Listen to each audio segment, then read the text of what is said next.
For the very latest news from Thailand, this is the Fabulous Pattaya Media Group. If you could like and subscribe, well, that would be amazing. Thank you so much. One of the most popular of tourist venues in the city of Pattaya, the Floating Market, was firmly ablaze yesterday just before 8 in the evening and just after it had closed, seeing a major portion of it totally destroyed. Despite the best efforts of the fire departments, and engines were called in from around the region, the venue, built of timber, was for the most part beyond saving. As fire engines raced from all around to the scene, and despite plenty of water for them on the site, the best they could do was to attempt to douse still standing buildings and extinguish fires in others. No reports of injuries, but for vendors there, the early hours of this morning were spent trying to recover their wares. Reports indicate that the fire may have broken out in a wooden restroom area, with others citing older-style wiring in many of the public areas.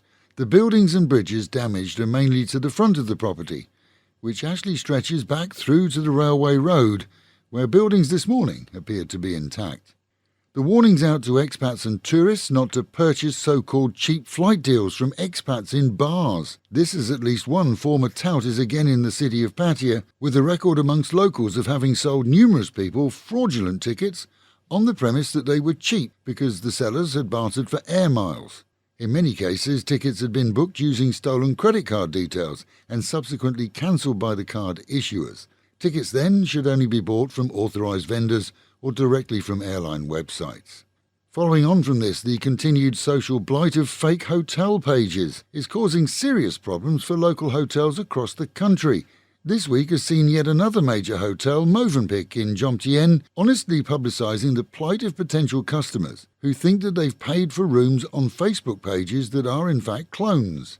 The hotel points out that they don't take deposits on Facebook nor use personal bank accounts, and that their team has noted that the cloned pages have only 1 or 2 posts, very few likes or comments, and have only been recently set up.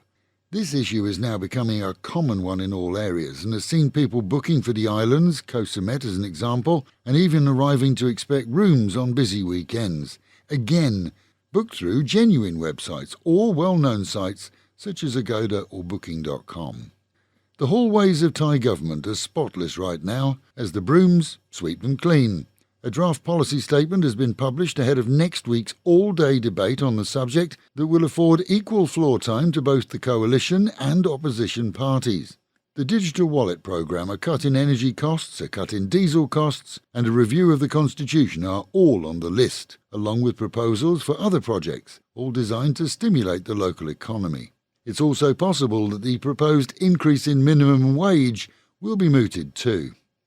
In Nakhon Phanom, a local big businessman and village headsman is being held in police cells after a local high-ranking policeman was shot in the Kamnan's home. It seems he called several local senior police officers to his house to discuss his nephew, a promotion and side move to a different post. His nephew being a policeman himself, the officers refused on the ground that such moves had to be made on merit. He then got seriously angry, left their company, and, without warning, a close friend and employee of the Kamnan shot both officers, killing one and maiming the other. With the gunman still unaccounted for, the disgruntled headsman denies involvement in the shooting, but had not made bail early this morning. The dead policeman was shot 7 times.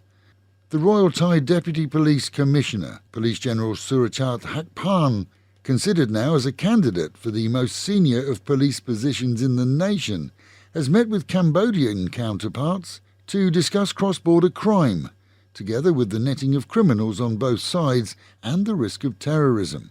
With open land borders stretching the length of Thailand, the issue of criminals fleeing has long been impossible to properly resolve. No one knows just how many drug mules may have passed through Phuket airport this week, as someone reported 3 Kenyan women to authorities anonymously. Each was quickly caught as they entered the airport, and a scan revealed that they'd swallowed over 6 pounds of cocaine. As officers duly waited for nature to take its course, it's believed that officers were on the lookout for others who might have thought it easier to pass through, as all effort went into the arrest of the 3. Popular with Thais, many have been glued to their TVs this week as the Thai women's volleyball team won their 3rd Asian Championship, beating China 3-2 in a 5-set match. With the Thai team seen as the best in Asia, the games between them and the Chinese went in favour of both sides until the very end.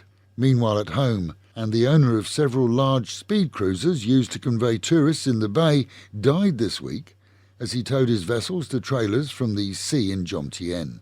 The tractor without an anti-roll bar is said to have overturned as another was brought in to tow it and the boat as both stuck in the watery sands. The 73-year-old was freed by friends and passers-by but had already sadly passed away. And a falling out between Thai and Cambodian youths in the Nong Pru area is said to have resulted in the locals using an explosive and weapons to scare the Cambodians. Neighbours hid as police rushed to the area. It's believed that the locals fled into the forest, but we're told the names of many are known. And with the Met Office promising for today and over the weekend, highs of around 34 degrees dropping down to 27, the real feel of 37, and 3 overcast days with the possibility of thunderstorms at any time.